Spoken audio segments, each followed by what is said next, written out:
Bonjour à tous, j'espère que vous allez excellemment bien. Aujourd'hui, on se retrouve pour parler cyclisme, pour faire la présentation de cette étape numéro 5, étape qui sera pour les sprinteurs, mais on pourrait être un petit peu surpris par les conditions climatiques, je ne vous en dis pas plus.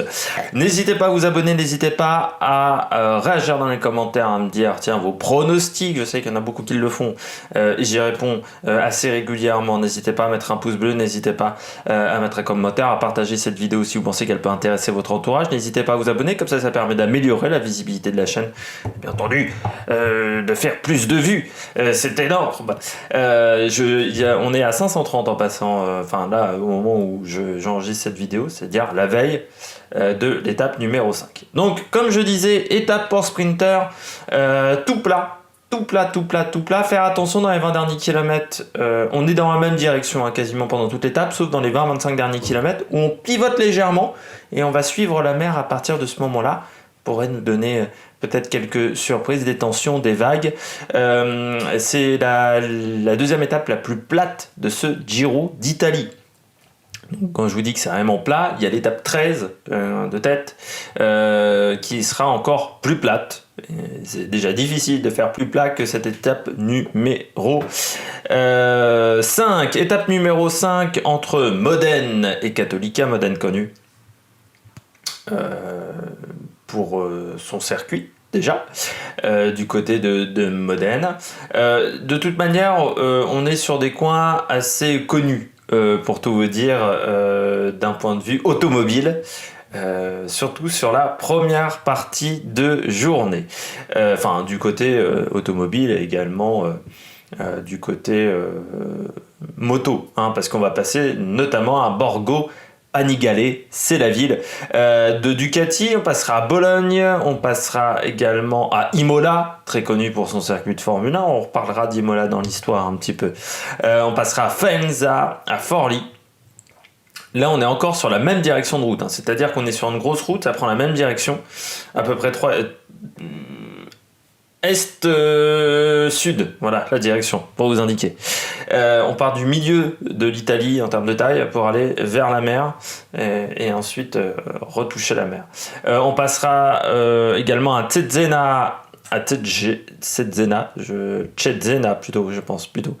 On arrivera à Rimini, Riccione, Misano, Adriatico, là encore un circuit très connu de moto, et on arrive du côté de Cattolica après 177 km de course, deux sprints intermédiaires à Imola au km 69 et au km 135.5 à Savigno sul Rubicone, c'est-à-dire à 42 km de l'arrivée, donc à peu près dans la dernière heure de course.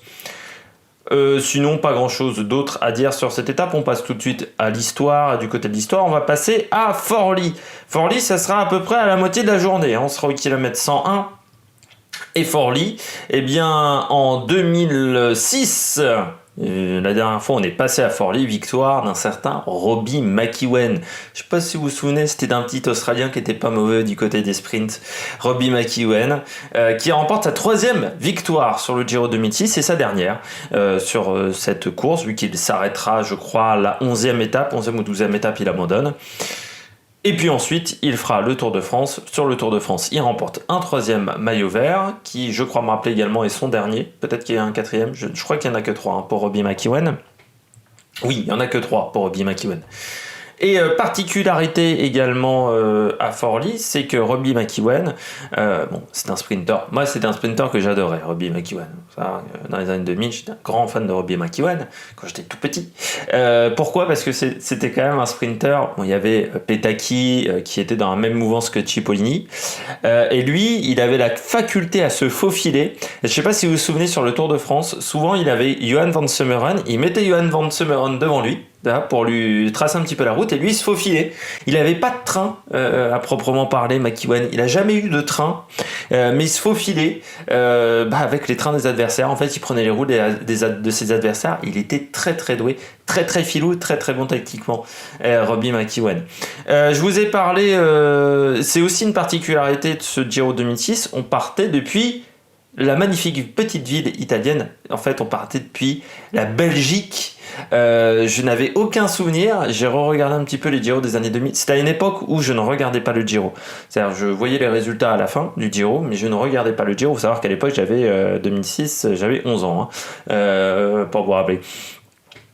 Et donc pour McEwen et pour le Giro, je ne savais pas que le Giro est parti plusieurs fois de Belgique. Je pensais que c'était vraiment une lubie de ces dernières années des grands tours. Non, ça a été déjà à cette période-là où on partait régulièrement de Belgique. Et donc ce Giro 2006 était parti de Belgique. Je ne sais plus la ville de départ. Je ne sais pas si c'était pas Mons. Je ne sais plus. Je dois me gourer, ça ne devait pas être Mons. On passe également à Imola. Circuit de Formule 1 Imola, mais surtout... endroit qui est désormais mythique, on va peut-être même lui faire une statue.